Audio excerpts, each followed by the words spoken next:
What's going on, YouTube? It's your boy Chillipino here, and I'm gonna be reviewing this Marshall Mathers LP. Yes, indeed, the second one, Marshall Mathers LP2. Basically, a lot of people did not like this album. Why? Because it did not have the same tone and rawness that the Marshall Mathers LP did. All the anger that was there is gone. In a sense, I feel that Eminem still has anger in this album, but it is more controlled and subdued. The reason being is that he focuses and hones in on the main motif of trying to survive in this day and age of hip-hop, and his struggle to remain relevant with the comings of J. Cole's, Kendrick Lamar's, Drake's, Wale's, 2 Chainz, even though I don't like all of their music, all of them collectively. I feel that some of them have some music that are not good. However, I really love this album.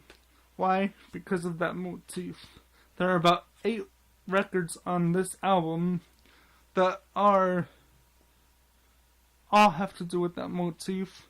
But the thing that I like about it is that they each have a different sort of instrumentation, a different focus, but I feel that they all convey what they are meant to convey, such as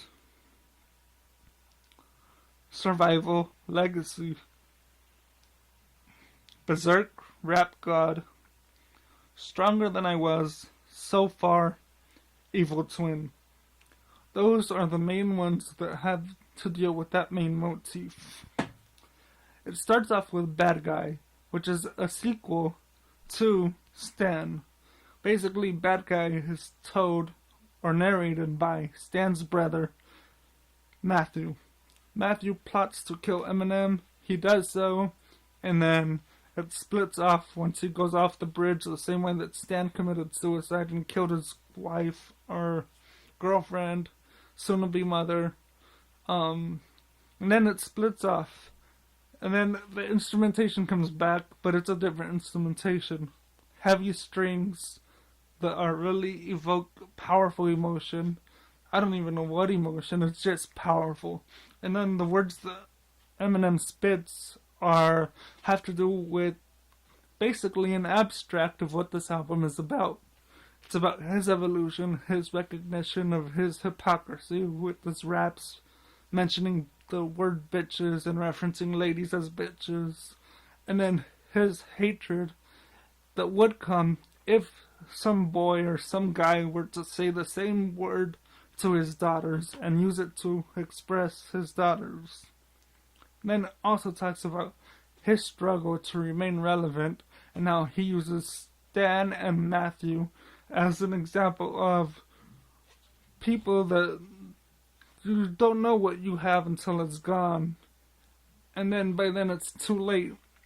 And I feel that that is really true, because in Stan had a girlfriend, she was pregnant with this kid, but then he was so caught up with being an Eminem fan, and that his hatred that Eminem didn't respond to his first 2 letters, that he decided to go commit suicide.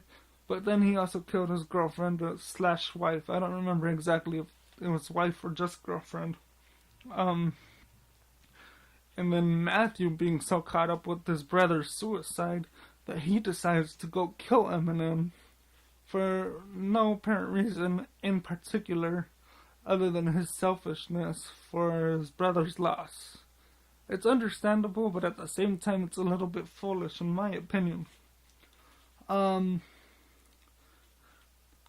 Rap God, Berserk, Legacy, Survival, Stronger Than I Was, Evil Twin, they all express his struggle to remain relevant and how he plans to achieve it.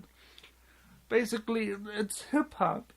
He's just showing how he could spit better, he could flow better, he has better wordplay, and a lot of puns, double entendres, similes, all that, and how he could rock a beat. And he really does prove it, because each record has a different sort of instrumentation, which I may have touched base on a little bit already.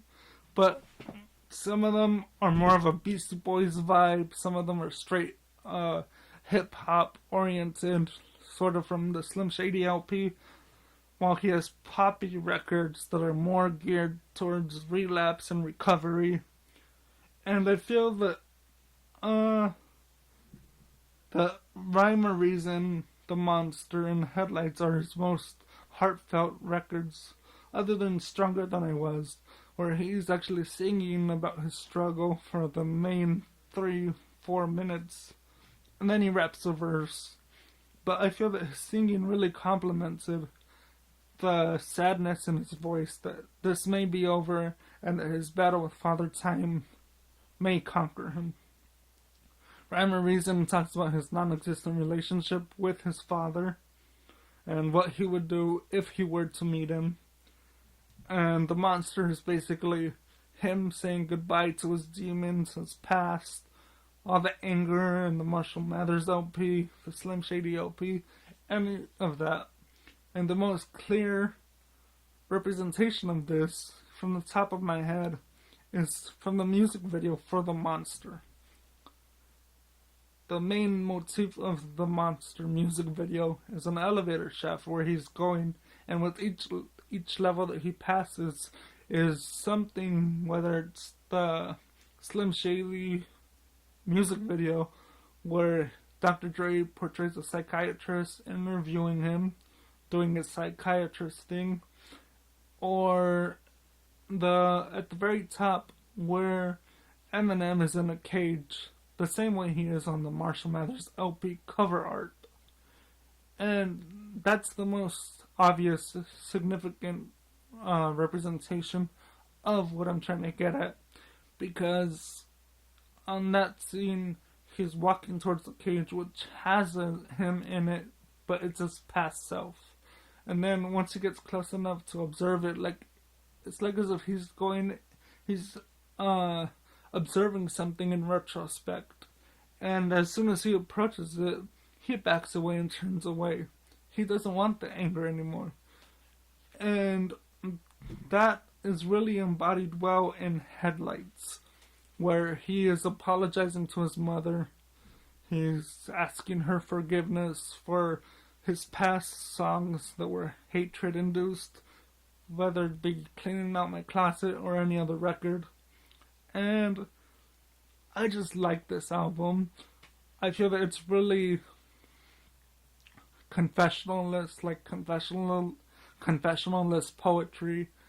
Those poets, they talked about themselves, and I feel that him naming this album the Marshall Mathers LP2, it just shows a different side of him, how he evolved throughout time, and what stage he's at in his life right now.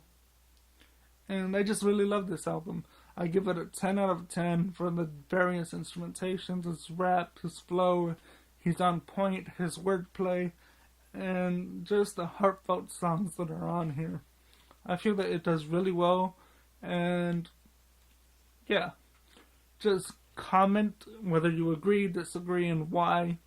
I don't want you to just tell me, oh no, because it just sucks. I want you to give me a reason why. And then like, comment, subscribe, share with your friends, or hip-hop fans, or Eminem fans, and have them check this out, and have them comment on down below. Alright, peace, y'all.